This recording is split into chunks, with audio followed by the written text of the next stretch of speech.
ऐसा घड़ी आ गया था कि मत पूछिए, उस टाइम बहुत ज़्यादा दुख था घर में। आज हम गरीबी झेल रहे हैं, मेरा पूरा परिवार गरीबी झेल रहा है, मेरा आने वाला जनरेशन को भी इसी तरीका से कीड़े मकोड़ों की तरह रहना पड़ेगा। डूबना ऐसा समझिए, माँ घुट घुट के जी रही थी, अकेले में जाती, कोने में रोती। हे भगवान, पूरा जिंदगी भर का तकलीफ हमें ही क्यों दे दिया? इस तकलीफ से हमें भी छुटकारा दिला। हेलो दोस्तों, मैं हूं विकास और आप लोग हमें रूप तारा ब्लॉग्स के नाम से जानते होंगे। और मैं एक बिहार का रहने वाला हूं और बिहार में मधेपुरा डिस्ट्रिक्ट के एक छोटे से गांव, जिस गांव में हम रहते हैं, उस गांव के एक छोटे से परिवार जिन्होंने उस परिवार के बारे में हम बताने जा रहे हैं, जिस परिवार का हम एक सदस्य हैं। कि उस परिवार के जितने भी सदस्य हैं जिन्होंने गरीबी को नज़दीक से देखा है, हर एक सदस्य ने गरीबी को एकदम नज़दीक से देखा है। तो मैं उसी चीज़ को आज बताने जा रहा हूं। सबसे पहले मैं जोश टॉक्स माटी को मैं धन्यवाद देना चाहता हूं कि इस लायक हमें समझे और यहाँ हमको 2 शब्द या हमारे जर्नी के बारे में बताने का मौका मिला। तो मेरा जर्नी यहाँ से स्टार्ट होता है कि मैं सबसे पहले जब मैंने होश संभालने के बाद लगभग मेरा उम्र 14 साल का होगा। उस टाइम मेरे घर में कमाने वाला मात्र मेरे पापा मात्र अकेले, और खाने वाले लगभग 8 आदमी, और पूरा फैमिली को चलाना। और मेरा पापा का इनकम जो है एकदम 8 से 10 हज़ार, जिसमें कि 8 से 10 आदमी को चलाना है, 8 से 10 हज़ार रुपया कमा के।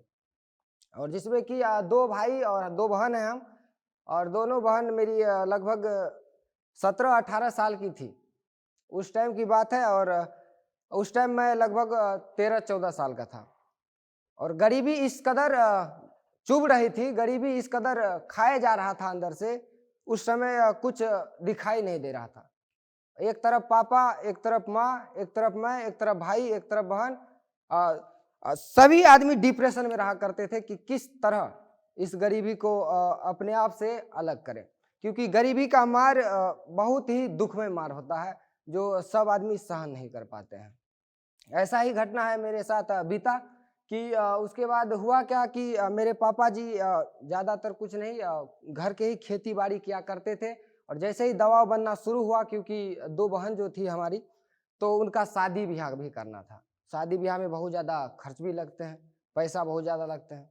और उस टाइम पापा 8 से 10 हज़ार रुपया कमाते थे, तो कैसे होगा शादी? इस चीज़ को सोच के माँ हमारी छुप छुप के रोया करती थी कि अब क्या होगा। धीरे धीरे पापा क्या किए, हमारे चले गए बाहर, दिल्ली जैसे शहर में, केशवपुर मंडी।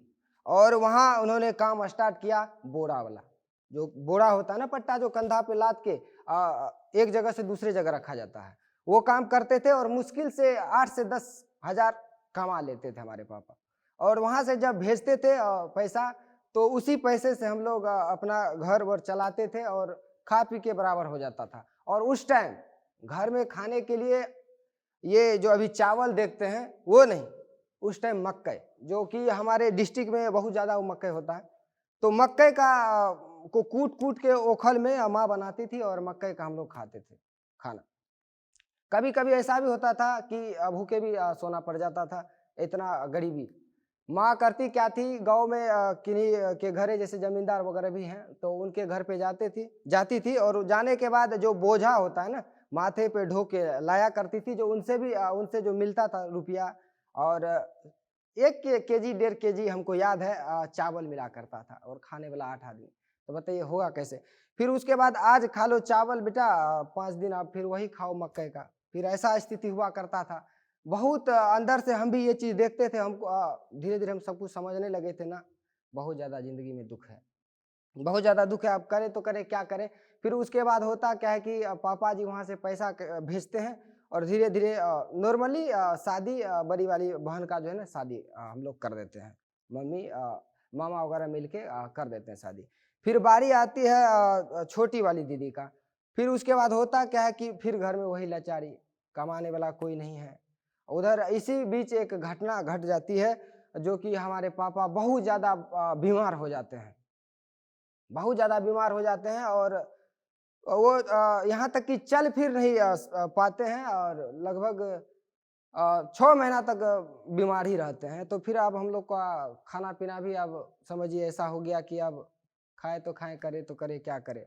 अब दीदी भी जाती थी बोझा ढोने, माँ भी जाती थी, फिर उससे जो आता था वो खाते थे। उसके बाद हुआ क्या कि मेरे हमसे एक बड़े भाई हैं, उन्होंने सोचा कि ये गरीबी भागेगा कैसे।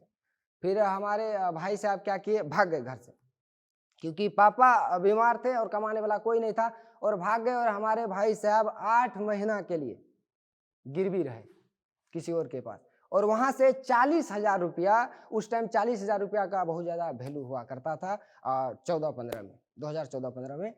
तो 40,000 रुपया वहां से भेजे। उसके बाद उन्होंने कहा कि इस पैसे से तुम जो है ना करो, जो करना है करो, जो है टेंशन को ख़त्म करो। तो फिर उसके बाद हम लोगों ने सोचा, हमारा और मेरा भाई का भी बात बहुत अच्छा से मिलता है, बहुत ज़्यादा बात होता है हम लोग का। तो माँ से हमने पूछा कि कितना रुपया भेजे हैं भैया, तो बोले 40,000। तो इनसे क्या होगा, तो बोला बहन का शादी कर लेते हैं। मैंने भी कहा ठीक है। तो फिर उसके बाद हुआ कि बहन का कर्जा लेके ये वो करके बहुत तरीका से, यानी तकलीफ झेल के, फिर हुआ क्या कि ये बहन का भी शादी हो गया। फिर उसके बाद माँ क्या करती थी, कर्जा में डूब चुकी थी पूरी तरीका से। डूबना ऐसा समझिए, माँ घुट घुट के जी रही थी, अकेले में जाती कोने में रोती, और उस माँ को देख के मैं भी रोया करता था। मैं भी जगह ढूंढता था कि ऐसा कहाँ शांत जगह मिल जाए कि कोई हमको देखे ना और छुप छुप के हम रोए। ऐसा हो गया था मेरा जिंदगी। ऐसा लग रहा था कि अब जीना बेकार है रे किस्मत।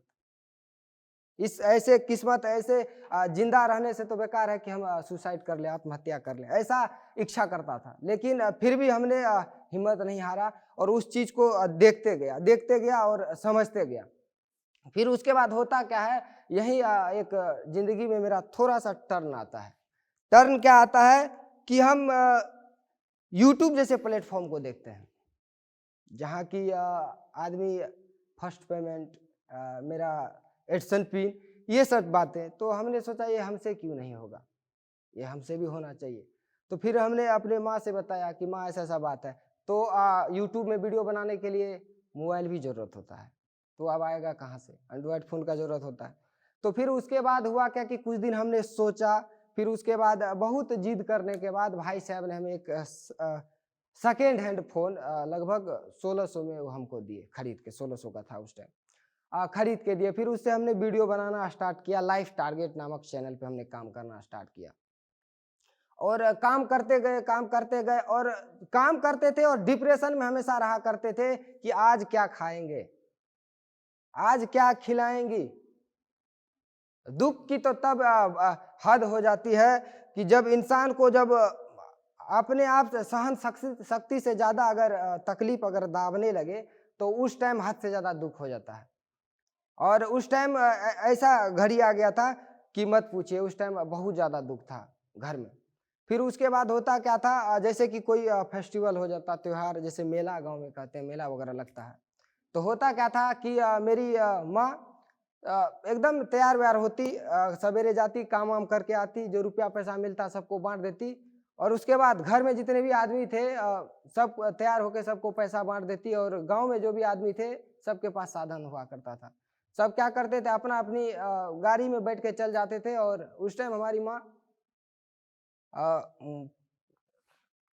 पूछा करती थी कि तुम जाओगी, तुम जाओगी, तुम जाओगी, यानी टेम्पू में जो होता है नहीं, सवारी गाड़ी, ऐसा हुआ करता था। और ये चीज देख के कहीं ना कहीं हम बहुत ज्यादा दुखी हो जाते थे, और अकेले अकेले बैठ बैठ के जोर जोर से रोया करते थे, हे भगवान, पूरा जिंदगी भर का तकलीफ हमें ही क्यों दे दिए हैं, इस तकलीफ से हमें भी छुटकारा दिलाओ। और माँ हमें पकड़ पकड़ के रोया करती थी, हमेशा हमको ये कहा करती थी कि बेटा टेंशन मत लो, सबका दिन आता है, एक दिन ऐसा भी आएगा कि हम लोग भी अच्छा से खाएंगे और अच्छा से रहेंगे। फिर उसके बाद होता क्या है कि हमारा चैनल बहुत ज़्यादा आदमी हमें प्यार करने लगे, और धीरे धीरे हुआ कि हम उनसे अर्निंग करना स्टार्ट कर दिए। फिर अर्निंग करना स्टार्ट कर दिए, तो इस क्रम में हमने 4-5 साल बिताने के बाद, यानी 18 से हमने अर्निंग स्टार्ट किया यूट्यूब से। और 18 में जब हमारा अर्निंग हुआ, फर्स्ट पेमेंट जब मैंने अपनी मम्मी के हाथों पे दिया, तो वो मेरे लिए बहुत ज़्यादा बड़ा रकम था। मैंने अपने लाइफ में उतना रुपया नहीं देखा था। और जब मैंने अपनी माँ के हाथों में दिया तो माँ भी भावुक हो गई और रोने लगी। बोला इतना रुपया कहाँ से आया? और मैंने भी कहा कि माँ हम जो है ना इसे यूट्यूब पे हम वीडियो बनाते हैं, ऐसे से बात। फिर क्या था, गांव में जलन, एक दूसरे को देख के जलना। फिर गांव में आके सभी कहने लगे कि मेरे बाल बच्चा से, मेरे बेटा से, मेरे बेटी से दूर रहो, तुम वीडियो बनाते हो। कभी हम अगर कैमरा लेके ऐसे करते और पीछे बैकग्राउंड पे अगर कोई दिख जाए तो घर पे आ जाते थे 5 आदमी कि वीडियो डिलीट करो। कितना बार वीडियो भी डिलीट हो गया। इस क्रम में हुआ क्या कि अचानक फिर एक घटना आ जाता है मेरे सामने। होता क्या है कि 18 के लास्ट में जाके हमारा चैनल डिलीट हो जाता है। फिर हम टूट जाते हैं, लेकिन हमने हिम्मत नहीं हारा। हिम्मत नहीं हारने का यही था कि अगर हम हिम्मत हार देते हैं तो आज हम गरीबी झेल रहे हैं, मेरा पूरा परिवार गरीबी झेल रहा है, मेरा आने वाला जनरेशन को भी इसी तरीका से कीड़े मकोड़ों की तरह रहना पड़ेगा। टाइम से खाना नहीं मिलेगा, पहनने के लिए अच्छा सा कपड़ा नहीं मिलेगा, छत नहीं रहेगा, कैसे जिएंगे? इस चीज को हमने दिल पर इस कदर बैठा लिया कि सक्सेस तो होना ही है, चाहे आज हो, कल हो, कभी भी हो, सक्सेस होना है। उसके बाद होता क्या है कि फिर हमने एक चैनल बनाया VV लाइव। इस क्रम में मेरा ना जाने कितना 8-9 चैनल डिलीट भी हो गया। सबसे 2-3 बार पेमेंट करते, ना जाने क्या हो जाता, चैनल ही डिलीट हो जाता। और मेरे पास नॉलेज नहीं था कि क्या किस तरह से क्या होता है, हमको तो आता भी नहीं था। डिलीट कर देते थे लोग कि डिलीट हो जाता था, क्योंकि जिनको भी हम देते थे, देखिए ना ऐसा ऐसा काम है, पता चलता था 5 दिन बाद हमारा चैनल डिलीट हो गया। क्या होता था नहीं होता था, इस चीज़ को हमको समझ नहीं आ रहा था। आज उसके बाद हुआ क्या कि हम पटना जैसे शहर में जाते हैं, माँ भेजती है जाओ बेटा वहाँ नौकरी कर लेना, अगर 5,000-7,000 महीना भी देगा ना तो रह लेना, कम से कम पेट भात तो होगा, अच्छा से खाएगा पिएगा तो। और ये बात जब हमने सुना और जब हम घर से निकल रहे थे तो हम लगभग 1-1.5 घंटा हम गाड़ी पर बैठ के रोते हुए पटना के लिए गए। और वहाँ जब हम काम के लिए जाते तो 4,000, 3,000, 2,000, बताइए उतना में रूम रेंट नहीं हुआ करता था। फिर उसके बाद होता क्या है कि हम निराश होकर घर लौटते हैं और माँ को बताते हैं, माँ ऐसा ऐसा बात है, 4,000-3,000 रुपया देता है, कैसे होगा बताओ। फिर उसके बाद हमारे पता नहीं अंदर से ऐसा लगा कि न अब हमसे नहीं हो पाएगा। हिम्मत एक दिल कहता था कि तोड़ देंगे। कहते हैं कि ना संघर्ष ना मुश्किलें तो क्या मजा है जीने में, आंधी तूफान को रोक देंगे जब लक्ष्य बनाएंगे सीने में। मैंने लक्ष्य बनाया था यहाँ, बोला कुछ भी आओ आगे आने नहीं दूंगा। बहुत हो गया, बहुत गरीबी हमने देख ली, इससे ज्यादा हमसे ना होगा। उस क्रम में अभी हमारी वाइफ रूपतारा, जिनके नाम से आप लोग हमें जानते हैं, फिर उनसे हमारी मुलाकात हुई, फिर उनसे बात विचार होना स्टार्ट हुआ। फिर उसके बाद हमने हमारी माँ से हमारा टोटली जो भी बात होता है हम ओपनली बात करते हैं। माँ ऐसे ऐसे बात हुआ कि हम एक लड़की से प्यार करते हैं, तो हम शादी करना चाहते हैं। माँ भी बोली ठीक है, तुम्हारा जिसमें खुशी है हमारा भी उसी में खुशी है। फिर हमारा शादी हो जाता है। शादी हो जाने के बाद उसी दिन हमने बनाया ये रूपतारा ब्लॉग्स। और रूपतारा ब्लॉग्स जैसे ही हमने बनाया, पब्लिकों का प्यार मिलना स्टार्ट किया। और उसके बाद लगभग 3 महीना के बाद हमारा फर्स्ट पेमेंट आया, चौथा मंथ में। 3 महीना के बाद चौथा मंथ में जब फर्स्ट पेमेंट आया, मैं बहुत ज़्यादा खुश हुआ। और खुश होने के बाद मैंने मम्मी को विश्वास दिलाया कि माँ अब गरीबी नहीं आएगी, अब ये गरीबी को हम बहुत पीछे छोड़ देंगे। अब तुमको रोना नहीं पड़ेगा, अब तुमको बोझा ढोना नहीं पड़ेगा, किसी के खेत में जाके काम नहीं करना पड़ेगा। और इस चीज को मेरी माँ भी मान गई। और जो लोग हमारे वीडियो डिलीट करवाते थे, हमें गाली देते थे, पागल है, इससे दूर रहो, क्यों इसके पीछे रहते हो, ये अपना तो अपना बर्बाद है, सबको बर्बाद कर देगा। आज वही आदमी जब हमारे घर पे आते हैं और हमसे फोटो खींचते हैं तो माँ मेरी बिलक बिलक के रोती है, ये चीज देख के कि वही मेरा बेटा है जो मेरे साथ साथ तकिया भी होता था, रो रो के तकिया भी होता था, आज मेरे बेटा के साथ आज फोटो खिंचाने आता है। और ये चीज देख के हमको भी कहीं ना कहीं बहुत अच्छा लगता है। और इसी क्रम में होता क्या है, अभी फिलहाल में ही जो भाई हमारे लिए सब कुछ पढ़ाई लिखाई सब कुछ छोड़ के एक बहन के शादी के लिए अपने आप को 8 महीना तक गिरवी में रखा, उस भाई के लिए मैंने क्या किया, मैंने उस भाई के लिए बहुत अच्छा, भाई साहब को बुलाए, बैठे और उसके बाद कहा भाई साहब आप क्या करना चाहते हैं? तो बोला अब तो मेरा ज़िंदगी बर्बाद है, हम क्या करेंगे? पढ़े लिखे तो है नहीं, नौकरी तो होगा नहीं। तो हमने कहा भाई साहब बिजनेस किया जाए, और अच्छा खासा अभी लगभग 15 लाख का बिजनेस है हमारा, और वो हमने दिया है अपने भाई को। और भाई भी अभी अपने ज़िंदगी में एकदम खुश है, माँ भी एकदम खुश है। आज उस माँ की आंखों में कभी आंसू नहीं आने देते हैं हम। वो माँ कोई भी चीज़ अगर वो देख ले, अगर उनको पसंद आ जाए तो वो चीज़ हम दिलवा देते हैं।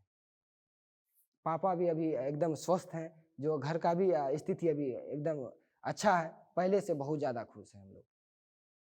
यही है हमारा कहानी एक छोटे से परिवार का, जो कि आप लोग को कैसा लगा आप लोग ज़रूर बताइएगा। Thank you. अगर आप इस टॉक के एंड तक पहुंच चुके हैं तो मैं आपको जोश टॉक्स का एक दूसरा रूप भी दिखाना चाहता हूं, जिससे मैं काफ़ी देर से जुड़ा हुआ हूं और मुझे बहुत बहुत ज़्यादा पसंद है कि वो क्या कर रहे हैं। जोश टॉक्स ने एक नया ऐप लॉन्च किया है जिसका नाम है जोश स्किल्स। अब वो नया नहीं रहा, काफ़ी टाइम से है, लाखों लोग उसको अब यूज़ करते हैं। और जोश स्किल्स पे आप अपनी ज़िंदगी के लिए कोर्सेज ढूंढ सकते हैं। वो कोर्स नहीं जो आपको physics, chemistry, commerce, business studies पढ़ाएंगे, वो कोर्सेज जो आपकी जिंदगी में आपको कैसे जीना चाहिए वो सिखाएंगे। मैंने खुद जो स्किल्स पे बहुत सारे कोर्सेज बनाए हैं, पब्लिक स्पीकिंग पे, इमोशनल क्राइसिस कैसे हैंडल किया जाए, अपनी पर्सनालिटी कैसे डेवलप की जाए। हर एक कोर्स में डेली क्विजेज हैं, एक्सरसाइजेज हैं, एक बहुत ही खूबसूरत कम्युनिटी है जो आपको सपोर्ट करेगी, आपको इनकरेज करेगी। आज ही डाउनलोड करें जोश स्किल्स का ऐप और उनके कोर्सेज एक्सप्लोर करके अपनी जिंदगी को आगे बढ़ाएं।